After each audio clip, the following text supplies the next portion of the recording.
This is K. Mujakar, lecturer in commerce. In previous video, we have discussed about the post-Bretton Woods Conference, which was happened from 1971 to 1991. Later part of the history in international monetary system after 1991. What has happened we can discuss in this video. Before going to discuss this video, who have not yet subscribed my channel, please subscribe my channel due to get update videos before itself, and share this video to many students. Due to sharing, many of the students get benefited. Already మీకు చెప్తున్నాను ఇక్కడ current scenario of the exchange regimes అంటే ఏమి కాదు, nothing but ఒక authority కానీ dictatorship కానీ ఒక పాలన కానీ మనము చెప్పుకోవచ్చు. అట్ ప్రజెంట్ ఐఎంఎఫ్లో కొన్ని కేటగిరీస్ ఉన్నాయంటే డిఫరెంట్ ఎక్స్చేంజ్ రేట్ మెకానిజమ్స్ గురించి మనము ఇక్కడ డిస్కస్ చేస్తాం. అంటే రిజైమ్స్ అంటే ఇక్కడ ఈ ఎక్స్చేంజ్ రేట్ రిజైమ్స్ అంటే ఫర్ ఎగ్జాంపుల్ కొన్ని కంట్రీస్ కొన్ని ఎక్స్చేంజ్ రేట్స్ ఫాలో అవుతాయి. ఇప్పుడు ఫర్ ఎగ్జాంపుల్ నేనేం చెప్పినాను, యూరోపియన్ కంట్రీస్ అంతా ఒక రూల్స్ అండ్ రెగ్యులేషన్స్ అనేది, అంటే యూరోపియన్ కంట్రీస్ అంతా ఏం చేసినాయి, ఒక 15 కంట్రీస్ ఏం చేసినాయి, ఒకే కరెన్సీ పెట్టుకునింది. ఎందుకు? రిస్క్ని తగ్గించుకోవడానికి. ఇప్పుడు ఇప్పుడు నేను ఇండియా నుంచి ఇండియా ఆర్ యునైటెడ్ స్టేట్స్ నుంచి ఎక్స్పోర్ట్స్ ఇంపోర్ట్స్ అనేది నేను మెయింటైన్ చేస్తున్నాను. ఫర్ ఎగ్జాంపుల్ నేను గూడ్స్ అనేది ఇంపోర్ట్ చేసుకుంటే నేను ఆటోమేటిక్గా క్యాష్ అవుట్ఫ్లోస్ అనేది, అంటే క్యాష్ అనేది పే చేయాలి. ఆటోమేటిక్గా అది డెవలప్డ్ కంట్రీ కాబట్టి కరెన్సీ 72 రూపీస్ కాబట్టి ఒక $1 అప్రాక్సిమేట్గా కొన్నిసార్లు మన కరెన్సీ అనేది ఎక్కువ బయటకు వెళ్తుంది. అంటే మనది కోట్లలో ట్రాన్సాక్షన్స్ ఉంటుంది కాబట్టి ఆ ఎక్స్చేంజ్ రేట్లో చాలా రిస్ట్రిక్షన్స్ కానీ, కొన్ని సిస్టమ్స్ కానీ, కొన్ని రిస్ట్రిక్షన్స్ కానీ, ట్యాక్సేషన్ కానీ, ఏదో ఒకటి రిస్ట్రిక్షన్స్ అబ్స్టాకల్ అడ్డంకులు ఉండడం వల్ల మనము ఈజీగా బ్యాలెన్స్ అనేది చేయలేము. ఆటోమేటిక్గా డెఫిసిట్ అనేది వచ్చేస్తుంది, సర్ప్లస్ ఉండదు. అలాంటి రిస్ట్రిక్షన్స్ని మనం అవాయిడ్ చేయాలంటే ఒక ఎక్స్చేంజ్ రేట్ రిజైమ్స్ ఉంటాయి. ఇప్పుడు యూరోపియన్ కంట్రీస్ అంతా ఏం చేసినాయంటే ఒక రిజైమ్ అనేది తీసుకునింది. అంటే వాళ్ళ పాలసీని బట్టి, వాళ్ళ ఎకనామిక్ కండిషన్స్ని బట్టి, వాళ్ళ యొక్క ఆర్థిక వ్యవస్థని బట్టి అది డీల్ చేసుకున్నాయి. ఇక్కడ మనము చెప్పుకున్నాం ఏ విధంగా అని. ఇప్పుడు ఫర్ ఎగ్జాంపుల్ కొన్ని ఎక్స్చేంజ్ రేట్ రిజైమ్స్ ఉంటాయి. ఆ కంట్రీస్ని బట్టి, ఆ కంట్రీస్కి నచ్చితే ఆ ఎక్స్చేంజ్ రేట్ అనేది ఫాలో అవుతాయి. ఇప్పుడు ఫర్ ఎగ్జాంపుల్ కొన్ని కంట్రీస్ ఏం చేస్తుంటాయి, క్యాపిటలిస్ట్ ఫాలో ఉంటాయి. ఇంకొన్ని కంట్రీస్ ఏం చేస్తుంటాయి, సోషలిస్టిక్ ఫాలో అవుతుంటాయి.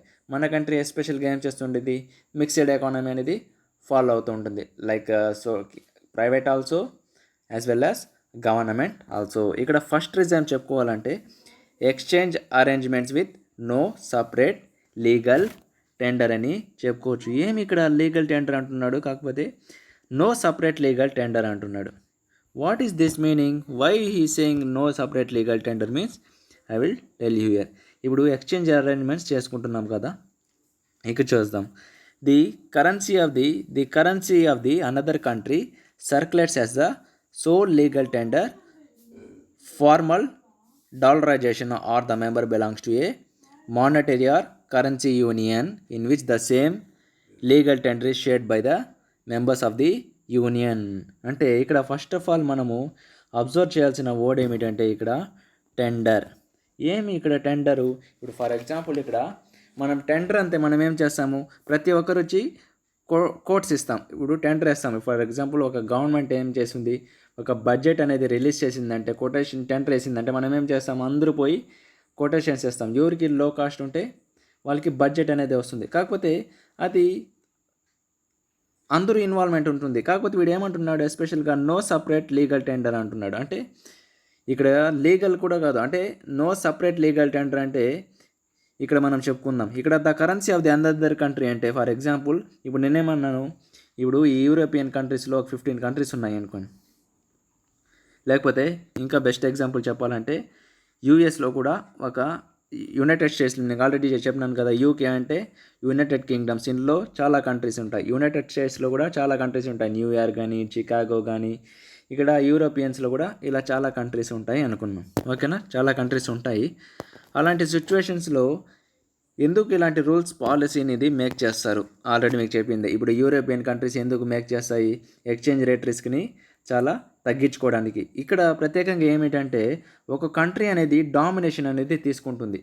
ఆ కంట్రీ చెప్పిన మాటే మనము తప్పకుండా వినాల్సి ఉంటుంది. ఎందుకంటే ఆ కంట్రీ వచ్చి మోస్ట్ డెవలప్డ్ ఆర్ ఎకనామిక్ సిస్టంలో కానీ ఏదైనా సరే అక్కడ వెల్ ఫైనాన్షియల్ సిస్టమ్ లేకపోతే గుడ్ ఫిజికల్ పాలసీ కానీ మంచి స్ట్రిక్ట్ రూల్స్ అండ్ రెగ్యులేషన్స్ కానీ లేకపోతే good maintaining of the monetary policy కానీ లేకపోతే good implementation of the management of the policy కానీ ఏదైనా మనము చెప్పుకోవచ్చు. అంటే ఆ కంట్రీ ఏం చేస్తుందంటే ఒక పొజిషన్ తీసుకొని వాళ్ళకి నచ్చిన కరెన్సీని ఒక కరెన్సీ అనేది ఫిక్స్ చేసేస్తుంది. ఒక కరెన్సీని ఫిక్స్ చేసేసి ఆ రూల్స్ అనేది ఇంప్లిమెంట్ అనేది చేస్తుంది. ఇప్పుడు ఎస్పెషల్లీ మనము ఇండియన్ కంట్రీ అనుకోండి. ఇప్పుడు మనం ఏం చేయాలి, ఏ రిసోర్సెస్ కావాలన్నా కూడా కొన్నిసార్లు ఇప్పుడు ఫర్ ఎగ్జాంపుల్ మనము చైనా నుంచి గూడ్స్ బ్యాన్ చేయాలి, అది చేయాలనుకుంటున్నాం. కాకపోతే మెడిసినల్ రిసోర్సెస్ ఏదైనా కావాలంటే కంపల్సరీ ఆ కంట్రీ పైన డిపెండ్ అవ్వక తప్పదు. ఎందుకంటే lot of medicinal plants, herbs కానీ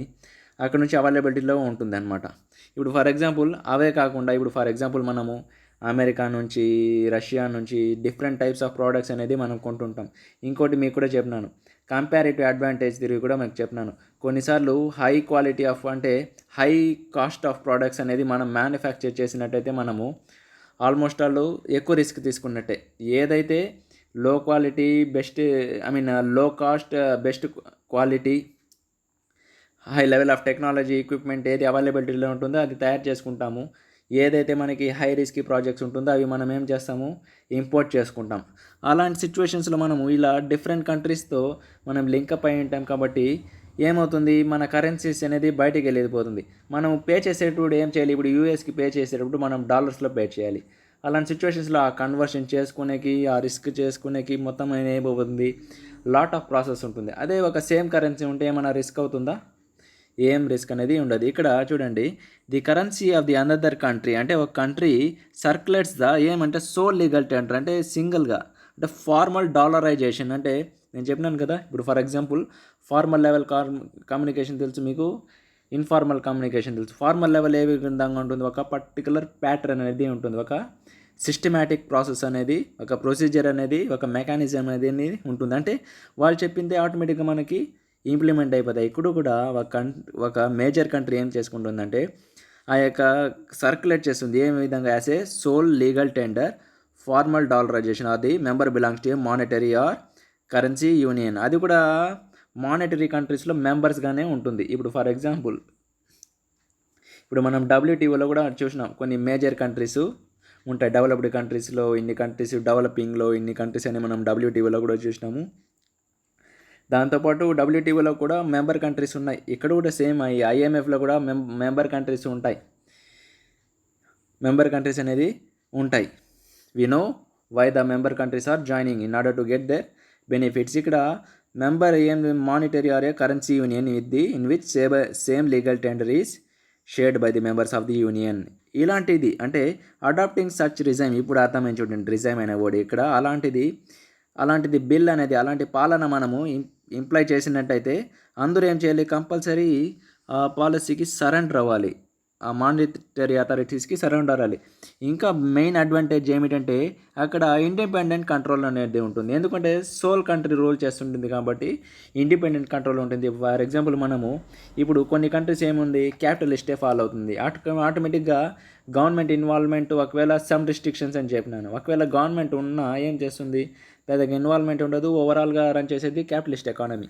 అదే ఎస్పెషల్లీ కొన్ని కంట్రీస్ ఏమున్నాయి, గవర్నమెంటే రూల్ చేస్తుంది, అక్కడ ప్రైవేట్ అనేది చాలా లిటిల్ ఉంటుంది, ఏదైనా మేనేజ్ చేసేయచ్చు. ఇప్పుడు ఫర్ ఎగ్జాంపుల్ మన టైప్ ఆఫ్ కంట్రీ అనుకోండి, కొన్నిసార్లు ప్రైవేట్ ఇంప్లిమెంట్ చేసింది గవర్నమెంట్కి రిస్ట్రిక్షన్స్ ఉంటాయి, గవర్నమెంట్ ఇంప్లిమెంట్ చేసింది ప్రైవేట్కి కొన్ని రిస్ట్రిక్షన్స్ ఉంటాయి. అలాంటి సిచ్యువేషన్లో మనము ఈజీగా హ్యాండిల్ చేయలేము.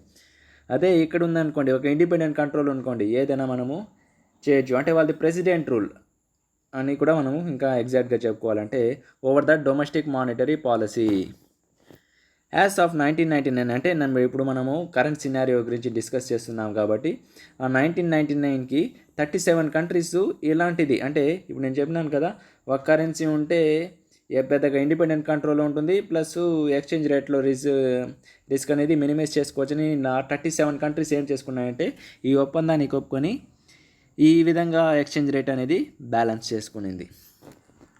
నెక్స్ట్ చెప్పుకోవాలంటే currency board arrangements. Next regime ఏమిటంటే కరెన్సీ బోర్డ్ అరేంజ్మెంట్స్. ఇక్కడ చూస్తాం, a monetary regime based on and explicit legislative commitment. అంటే ఒక ఎక్స్క్లూజివ్గా ఇప్పుడు మనము ఏదైనా బిల్ అనేది పాస్ చేస్తే ఏమవుతుంది, అన్ని పేపర్స్లో ప్రకటన వస్తుందా లేదా, అలా ఇక్కడ కూడా ఒక అంటే చట్టబద్ధంగా ప్లస్ ఒక లెజిస్లేటివ్గా ఎక్స్ప్లిసిట్ లెజిస్లేటివ్ కమిట్మెంట్ అని చెప్పుకోవచ్చు. ఎందుకు, టు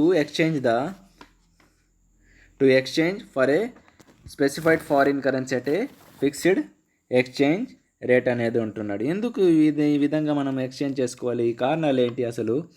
ఒక డొమెస్టిక్ కంట్రీని ఇప్పుడు for example domestic country currency ఉన్నాయి మంది. ఇప్పుడు ఫర్ ఎగ్జాంపుల్ యూఎస్ వాళ్ళకి వాళ్ళ యొక్క US dollars domestic currency, Japanese వాళ్ళ కరెన్సీ ఏమిటంటే యన్స్, యూరోపియన్ కంట్రీస్ కరెన్సీ ఏమిటంటే యూరోస్. అర్థమవుతుందా? అలా ప్రతి కంట్రీకి వాళ్ళ కరెన్సీ డొమెస్టిక్ కరెన్సీ అవుతుంది. కాకపోతే అది ఎందుకు ఎక్స్చేంజ్ చేసుకోవాలి for a specified foreign currency, domestic కరెన్సీని ఎందుకు ఒక స్పెసిఫైడ్ ఫారిన్ కరెన్సీ ఎందుకు ఎక్స్చేంజ్ చేసుకోవాలి, అది కూడా ఎలా ఎక్స్చేంజ్ చేసుకోవాలంటే ఒక ఫిక్స్డ్ ఎక్స్చేంజ్ రేట్ పరంగానే ఎక్స్చేంజ్ చేసుకోవాలంట. ఏదో ఫ్లోటింగ్ అలా కాకుండా ఫిక్స్డ్ ఎక్స్చేంజ్ రేట్తో ఎక్స్చేంజ్ చేసుకొని దాంతోపాటు రిస్ట్రిక్షన్స్ కూడా కంబైన్ అయి ఉంటాయంట. ఇక్కడ చూడండి, గమనించండి మీరు. ఫిక్స్డ్ ఎక్స్చేంజ్ రేటుతో అది కూడా ఎక్స్ప్లిసిట్గా ఉండి లెజిస్లేటివ్ కమిట్మెంట్ ఉండి ఏం చేస్తారు, ఎక్స్చేంజ్ చేసుకుంటారు. ఏం ఎక్స్చేంజ్ చేసుకుంటారు, డొమెస్టిక్ కరెన్సీ. ఎలా ఎక్స్చేంజ్ చేసుకుంటారు, ఫారిన్ కరెన్సీతో, ఒక స్పెసిఫైడ్ ఫారిన్ కరెన్సీ ఒక ఫిక్స్డ్ రేట్తో, దాంతోపాటు రిస్ట్రిక్షన్స్ అనేది కంబైన్ అయి ఉంటాయి. అది ఇష్యూయింగ్ అథారిటీ. ఎందుకు అంటే అది కూడా ఇష్యూయింగ్ అథారిటీ సంబంధం ఉంటుంది. నేను చెప్పినాను కదా, ఇది ఒక ఎక్స్ప్లిసిట్ ప్లస్ లెజిస్లేటివ్ పరంగా అని చెప్పినాను కదా, అది ఇష్యూయింగ్ అథారిటీ. ఎందుకు ఇలాంటి కారణం అంటే ఇక్కడ నేను చూడండి మీరు, ఎందుకు ఇలా ఎక్స్చేంజ్ చేసుకుంటారంటే to ensure fulfilment of its legal obligation. అంటే ఎలాంటి లీగల్ ఆబ్లిగేషన్ ఉంటుంది, చట్టబద్ధంగా ఏమి వాళ్ళ యొక్క ఆబ్లిక్ ఏమి అంటే ఇక్కడ చూద్దాం. This implies that domestic country will be issued only against foreign currency and that remains fully backed by foreign assets. ఇప్పుడు ఫర్ ఎగ్జాంపుల్ ఏదైనా రిస్ట్రిక్షన్స్ ఉన్నాయనుకోండి, అప్పుడు మనము మన కరెన్సీతో మనం బ్యాకప్ చేసుకుంటే ఆటోమేటిక్గా ఏమైపోతుంది, మన ఫారిన్ అసెట్స్ అనేది బ్యాకప్ అయిపోతాయి. ఇప్పుడు ఫర్ ఎగ్జాంపుల్ మీకు మనీ మార్కెట్లో ట్రెజరీ బిల్స్ ఇవంతా మనం చెప్పినాం. ఏం చేస్తాం, ఫస్ట్ మనము ఈ బిల్స్లో ఏదైనా చేసుకుందాంలే, అదాహక్ బిల్స్ అయినా చెప్పుకుందాము, లేకపోతే రెగ్యులర్ టీ బిల్స్ అయినా చేసుకుందాం. టీ బిల్స్ అంటే ఏమి, ఫర్ ఎగ్జాంపుల్ ఒక బాండ్ ఉంటుంది మనకి, లోన్స్ ఉండేటప్పుడు మనం ఏం చేస్తాము, ఆ బాండ్ అనేది ఒక ఐబిఎం కంప్యూటర్స్కో ఏదైనా ఒక మంచి అథారిటీస్కి ఇచ్చి మనం ఏం చేస్తాము, ఆ బాండ్ పెట్టుకొని ఫండ్స్ అనేది తీసుకుంటాము. ఎందుకు ఆ ఫండ్స్ అనేది తీసుకుంటాము, మన యొక్క కరెన్సీ అంటే మన యొక్క ఎకనామిక్ సిచ్యువేషన్ చాలా లోగా ఉంటుంది కాబట్టి ఆ ఫండ్స్ అనేది తీసుకుంటాం. మళ్ళీ ఏం చేస్తాం, మనము ఆ బాండ్ మనకు కావాలంటే ఆ బాండ్ అనేది ఏమి చాలా వాల్యుబుల్ కాబట్టి మనం ఏం చేస్తామంటే అది ఆటోమేటిక్గా ఇచ్చేసి మళ్ళీ ఆ ఇంట్రెస్ట్ రేట్ పే చేసేసి మళ్ళీ బాండ్ అనేది వెనక్కి తెచ్చుకుంటాం. అవునా? ఇప్పుడు మనము పే చేస్తూ ఉంటే ఆటోమేటిక్గా మన కరెన్సీ ఏమి డొమెస్టిక్ కరెన్సీ కదా. ఇప్పుడు ఫర్ ఎగ్జాంపుల్ సేమ్ ఇక్కడ ఇంటర్నేషనల్ మానిటరీ సిస్టమ్ ప్రకారం డిస్కస్ చేసుకుంటాను. ఇప్పుడు నేను ఒక బాండ్ అనేది యూఎస్ డాలర్స్ ఇచ్చి నేను ఫండ్స్ తెచ్చుకున్నాను. ఇప్పుడు నా యొక్క డొమెస్టిక్ కరెన్సీ పే చేసి నేనేం చేసుకుంటాను, అది కూడా అగెనెస్ట్ ఫారిన్ ఎక్స్చేంజ్ కదా. ఇప్పుడు ఇంటర్నేషనల్ అంటే ఫారిన్ కరెన్సీ కదా. అందుకని నేను ఇండియా నుంచి ఒక యునైటెడ్ స్టేట్స్కి పే చేసి నేనేం చేసుకున్నానంటే కొన్ని ఉంటాయి. ఇప్పుడు ఫారిన్ బ్యాక్ అసెట్స్ అంటే అది చాలా వాల్యుబుల్ ఉంటుంది. ఇప్పుడు నేను ఆల్రెడీ గోల్డెన్ స్టాండర్డ్స్లో కూడా మీకు చెప్పిన్నాను, అది కూడా ఒకసారి మీరు వాచ్ చేయండి. ఇప్పుడు ప్రతి రిజర్వ్ బ్యాంక్ ఆఫ్ ఇండియా కానీ మానిటరీ సిస్టమ్ కానీ నేను చెప్పినాను కదా, గోల్డ్ రిజర్వ్స్ మెయింటైన్ చేయాలి తప్పకుండా. ఆ గోల్డ్తో పాటు ఇట్లా ప్రతి ఆర్బీఐ చూడండి, మీరు గమనించండి. ఇప్పుడు గోల్డెన్ స్టాండర్డ్స్ లేకపోయినా ప్రతి ఆర్బీఐ వచ్చి నేను ఇంకోటి కూడా చెప్పినాను, జీడిపి ఎలా నిర్ణయిస్తారంటే ఆ total value of goods and services ఎంత ఉందో దాని పరంగానే నోట్స్ అనేది ప్రింట్ చేసుకుంటారండి. మీ ఇష్టంగా కుదరు, అక్కడ ఆర్బీఐ గవర్నర్ ఉంది కదా అనేది సైన్ అనేది పెట్టరు. లేకపోతే కోవిడ్-19 సిచ్యువేషన్ వచ్చింది కదా, అందరికీ డబ్బులు పంచాలి కదా అని ఎక్కువగా ప్రింట్ చేయరు. మీకు ఇంకోసారి కూడా చెప్తున్నాను, ఆర్బీఐలో నోట్స్ ఎలా ఇష్యూ చేస్తారంటే కేవలము జీడిపిని ఎస్టిమేషన్ చేసుకుని, అంటే the total value of goods and services ఎంత ఉందో. ఇప్పుడు ఫర్ ఎగ్జాంపుల్ మనకి 10 crore of value of goods and services ఉందంటే జస్ట్ 10 crore మాత్రమే ఈ నోట్స్ అనేది ప్రింట్ చేయబడుతుంది. దాంతోపాటు ప్రతి ఇండియా యొక్క మానిటరింగ్ అథారిటీ ఏం చేస్తుందంటే కొంత గోల్డ్ రిజర్వ్స్ అనేది మెయింటైన్ చేస్తుంది. అంటే ఏ ఒక రిజర్వ్స్ అనేది తెలిసిందే, మనం రిజర్వ్స్ ఎందుకు మెయింటైన్ చేస్తున్నాం కంపెనీలో కూడా. దాంతోపాటు ప్రతి ఆర్బీఐ ఇక్కడ చూడండి, ప్రతి ఆర్బీఐ ఏం చేస్తుందంటే గోల్డ్ రిజర్వ్స్ ప్లస్ కొంత ఫారిన్ కరెన్సీ రిజర్వ్స్ అనేది మెయింటైన్ చేస్తుంది. ఎందుకంటే ఫారిన్ కరెన్సీ రిజర్వ్స్ అంటే దాని యొక్క కరెన్సీ యొక్క వాల్యూ హై లెవెల్ ఉంటుంది కాబట్టి, ఇంకోటి కూడా గోల్డ్ కాబట్టి ఒక బులిటన్ మార్కెట్ కాబట్టి అలా కొంత తప్పకుండా మెయింటైన్ చేయక తప్పదు as per our economic system కాబట్టి. So if you watch my entire international monetary system then you can understand that. ఎందుకు ఇక్కడ నేను చెప్పినాను కదా, ఇప్పుడు ఎందుకు మనము అలా ఎక్స్చేంజ్ చేసుకోవాలంటే మన యొక్క ఫుల్లీ బ్యాక్డప్ ఫారిన్ అసెట్స్ని తెచ్చుకోవడం వల్ల, ఓకేనా. ఇంకా ఫుల్లీ ఫారిన్ బ్యాక్డప్ అంటే ఇప్పుడు మనము యూఎస్ నుంచి వేరే కంట్రీస్ అనుకుందాం, యూఎస్ నుంచి రష్యా లేకపోతే అలా తెచ్చుకుందాం, అలా ఫుల్లీ బ్యాక్డప్ ఫారిన్ అసెట్స్ తెచ్చుకోవడము. లేకపోతే ఇంకా ఎందుకు చేస్తారంటే ఇంకా చాలా కారణాలు ఉన్నాయి ఎందుకు ఒక డొమెస్టిక్ కరెన్సీ ఎందుకు ఎక్స్చేంజ్ చేస్తారంటే ఇంకా చాలా రీజన్స్ ఉన్నాయంటే ఇక్కడ చూడండి. Eliminating traditional central bank functions. ఏవి అంటే ఒక మోడ్రన్ కాకుండా ఒక పాత పద్ధతులు ఇంకా ఆ విధంగా ఉంటే ఎక్కువ రిస్ట్రిక్షన్సే కదా. ఇప్పుడు మనము డబ్ల్యూటీఓలో ఇంకా పాత రూల్స్ అండ్ రెగ్యులేషన్స్ పెట్టి ఉంటే ట్యాక్స్ లెవెల్ హై ఉండేది. 8 రౌండ్స్ మారేసరికి యూరగ్వే రౌండ్ మారేసరికి ఇంప్లిమెంటేషన్ చేసేసరికి ఏమైపోయింది 5%కి ట్యాక్స్ వచ్చింది. అలా ఇక్కడ కూడా ట్రెడిషనల్ సెంట్రల్ బ్యాంక్ ఫంక్షన్స్ సచ్చస్ ఏవి మానిటరీ కంట్రోల్ చేసుకోవడము అంటే మీకు తెలిసిందే ఏ విధంగా కంట్రోల్ చేసుకోవడం అని మనము డిస్కస్ చేస్తున్నాము. లెండర్ ఆఫ్ లాస్ట్ రిసార్ట్ అంటే ఇక్కడ పదంలోనే ఉంది. ఇక్కడ లెండర్ అంటే ఏమి మీనింగు బారోవర్, లాస్ట్ అంటే మనకు తెలిసిందే. ఏం లాస్ట్ అంటే ఇక్కడ మీకు చెప్తాను ఒక డెఫినేషన్లో. For example Reserve bank of India, for example ఇక్కడ ఒక రిజర్వ్ బ్యాంక్ ఆఫ్ ఉంది అనుకున్నాం. I'll tell here Reserve bank of India ఉంది. ఇప్పుడు ఫర్ ఎగ్జాంపుల్ ఏదైనా బ్యాంక్, ఇప్పుడు ఎస్బీఐ అనే అనుకోండి, ఎస్బీఐలో 9,000 crores అనేది లాస్ అయిపోయింది కదా. అలాంటి సిచ్యువేషన్స్లో ఇప్పుడు ఇది ఇల్లిక్విడ్కి వచ్చేస్తుంది. అంటే దీని యొక్క పొజిషన్ ఏమైపోయింది, ఎకనామిక్ పొజిషన్ అనేది డౌన్ అయిపోయింది, అవునా. అప్పుడు ఇది ఏం చేస్తుందంటే ఒక లెండర్గా అంటే ఆర్బీఐ ఏం చేస్తుందంటే ఒక లెండర్ అంటే ఒక బారోవర్గా ఏం చేస్తుందంటే ఇలాంటి ఇప్పుడు ఇది లాస్ట్ పొజిషన్కి వచ్చేసినట్టే కదా. ఎస్బీఐ లాసెస్ వచ్చేసిందంటే ఇప్పుడు ఇది ఏం చేస్తుంది, ఒక లెండర్గా దీనికి ఫండ్స్ అనేది అందిస్తుంది. అంటే ఫండ్స్ అందించి ఇది ఏం చేస్తుందంటే దాని యొక్క లిక్విడిటీ పొజిషన్ని ఇంప్రూవ్ చేస్తుంది. My dear students, carefully observe the lender of last resort. Why? Because in many competitive exams will ask what is mean by lender of last resort. means nothing but each and any bank or commercial bank or whatever it may be, whenever that bank comes into the losses, then Reserve Bank of India or any monetary authority may support that type of institutions from that illiquidity position, and they support as a financial in order to get their liquidity position with very high level. అంటే అప్పుడు support చేసేయడం వల్ల ఏమవుతుందంటే ఆటోమేటిక్గా తన యొక్క liquidity పొజిషన్ని strong అవుతుందన్నమాట. అంతే. అలాంటి సిచ్యువేషన్స్ ఇప్పుడు అర్థమైందా మీకు? ఈ పాలసీ కరెన్సీ బోర్డ్ అరేంజ్మెంట్స్ అంటే ఎందుకు పెట్టినారంటే మీకు అర్థమైంది. ఇలాంటివి ఉండవి. ఇలాంటిది మనం ఎలిమినేట్ చేయడానికి లేకపోతే ఇలాంటి సపోర్టింగ్ పెట్టడానికి, ఇంకా eliminate central trade bank functions తీసేయడం, ఇంకా మానిటరీ కంట్రోల్ ప్రాపర్గా చేయడము, లెండర్ ఆఫ్ లాస్ట్ రిసార్ట్, ఇంకా leaving little scope of discretionary monetary policy. ఏమి డిస్క్రిషనరీ మానిటరీ పాలసీ అంటే ఇక్కడ చెప్తాను చూడండి. డిస్క్రిషనరీ మానిటరీ పాలసీ అంటే ఇది ఒక డైనమిక్ పాలసీ ప్రకారం. అంటే ఫర్ ఎగ్జాంపుల్ ఒక క్రైసిస్ అనేది అరైజ్ అయింది. ఇప్పుడు నేను చెప్పిన 1929లో ఏమైంది, ఒక క్రైసిస్ అనేది స్టార్ట్ అయింది కదా. ఆ క్రైసిస్లో ఏమైంది, ఒకేసారి ఎఫెక్ట్ అనేది ఇచ్చేసింది. అలాంటి సిచ్యువేషన్స్లో ప్రాసెస్ డెసిషన్స్ లేకుండా డిస్క్రిషనరీ మానిటరీ పాలసీ అంటే ఆ ఎకనామిక్ కండిషన్స్ని బట్టి తొందరగా రియాక్ట్ అయ్యి క్విక్ డెసిషన్స్ తీసుకోవడం. అంటే మనము అప్పుడు క్విక్ డెసిషన్స్ తీసుకోకపోతే ఏమవుతుందంటే ఎంటైర్ సిస్టమ్ క్రాషెస్ అయిపోతుంది. ఇప్పుడు 1929లో క్విక్ డెసిషన్స్ కానీ డిస్క్రిషనరీ మానిటరీ పాలసీని ఇంప్లిమెంట్ చేయకపోవడం వల్ల ఏమైంది, మోర్ దెన్ 16 మిలియన్స్ దాకా నష్టాలు అయిపోయింది. అంటే మనకి కౌంట్ డౌన్లో అంత ఉంది. We don't know what is the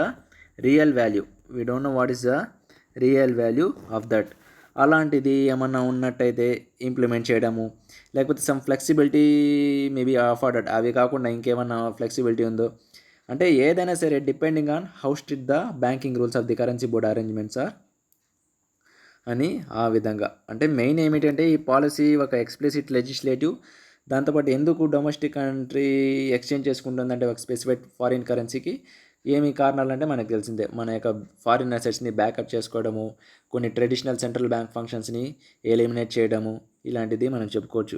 ఈ కరెన్సీని, ఈ యొక్క ఒప్పందాన్ని ఒప్పుకునింది 8 మెంబర్స్ ఒప్పుకున్నారు. 8 మెంబర్స్ అనేది ఒప్పుకున్నారు అనమాట. Next one is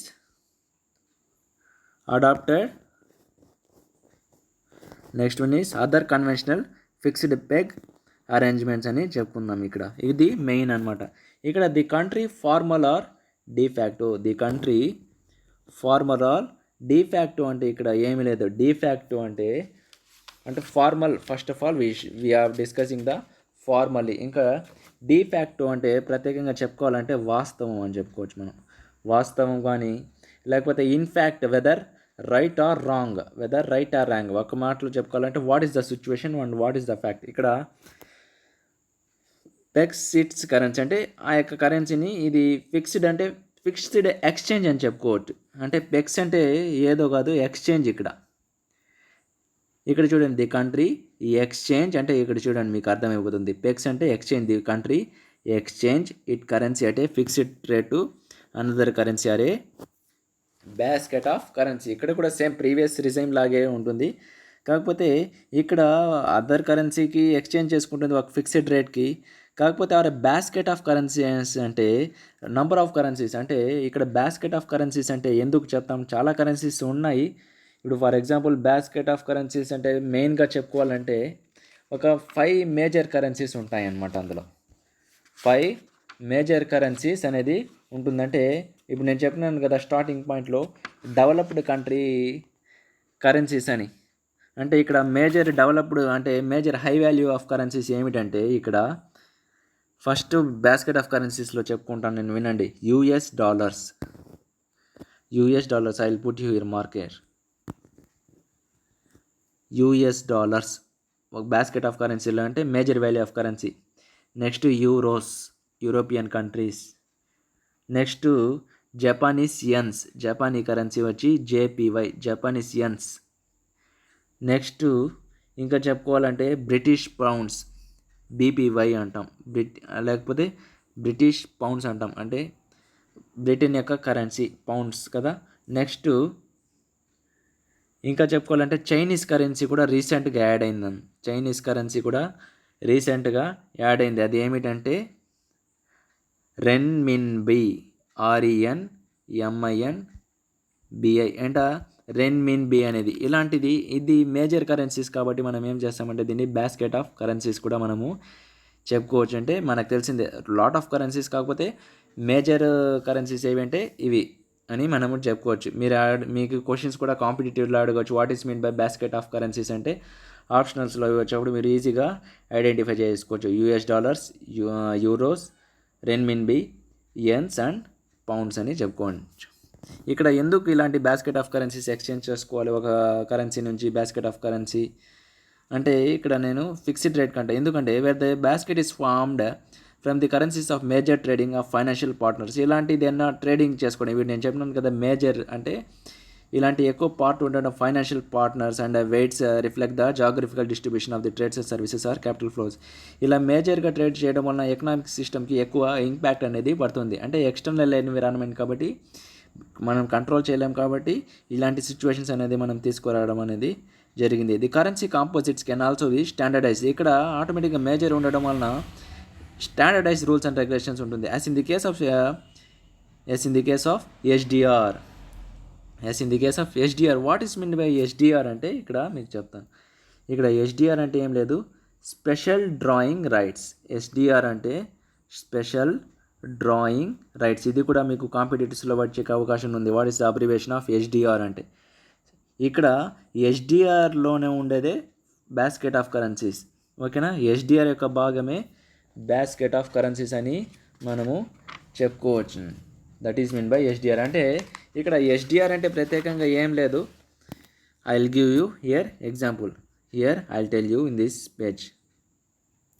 nothing but ఇది కూడా ఇప్పుడు one type of financial instrument. అంటే ఇంటర్నేషనల్ మానిటరీ సిస్టము ఎందుకు తేయబడింది? ఇప్పుడు ఎస్డిఆర్స్లో నేనేం చెప్పినాను, 5 కరెన్సీస్, మేజర్ కరెన్సీస్.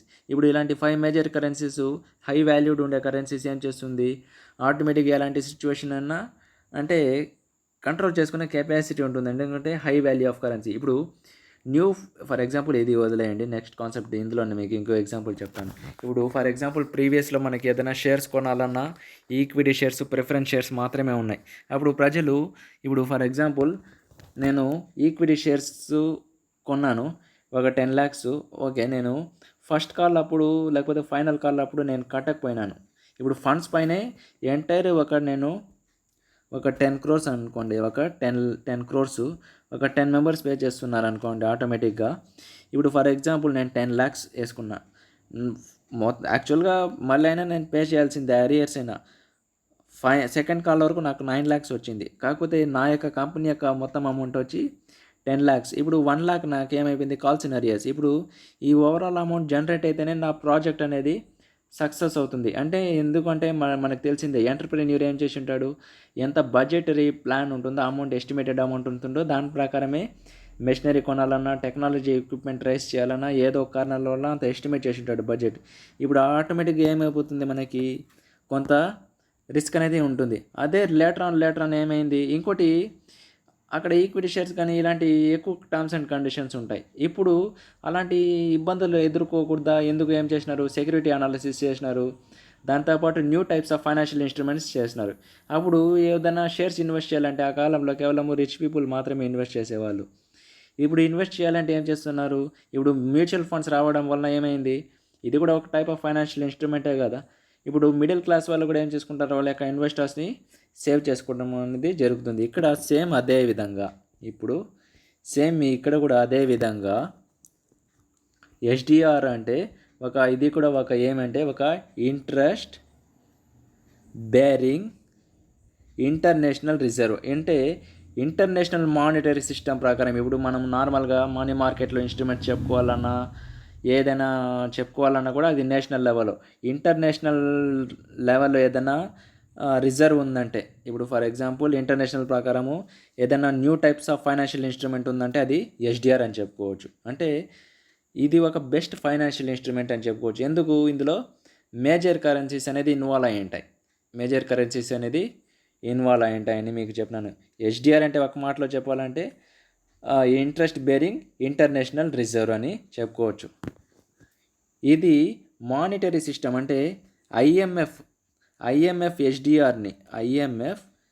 ఎస్డిఆర్ని ఎప్పుడు తెచ్చిందంటే, ఈ యొక్క ఇంట్రెస్ట్ బేరింగ్ ఇంటర్నేషనల్ రిజర్వ్ ఎప్పుడు తెచ్చిందంటే 1969లో తెచ్చిందనమాట. ఎందుకంటే ప్రొటెక్ట్ చేయడానికి, ఎకనామిక్ సిస్టమ్ని ప్రొటెక్ట్ చేయడానికి. ఇది నథింగ్ బట్ ఒక సప్లిమెంట్ లాగా. అంటే ఇది ఎస్డిఆర్ ఇంకా మీకు చెప్పుకోవాలంటే ఇంకా దీనికి చాలా పెద్ద టాపిక్ ఉంది.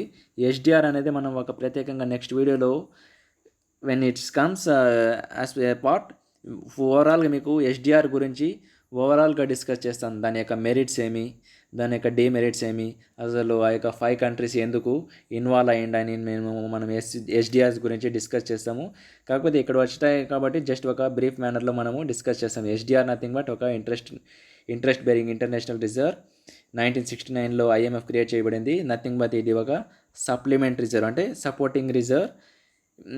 It comprises of freely usable. అంటే ఇది ఎవరు కొనలేము అంటే మార్కెట్లో ఇది. ఇప్పుడు ఫర్ ఎగ్జాంపుల్ మనము ట్రెజరీ బిల్స్లో అద్హాక్ బిల్స్ ఉన్నాయి.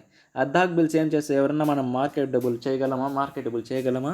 No, we cannot marketable. Same here also special drawing rights is it is an non marketable.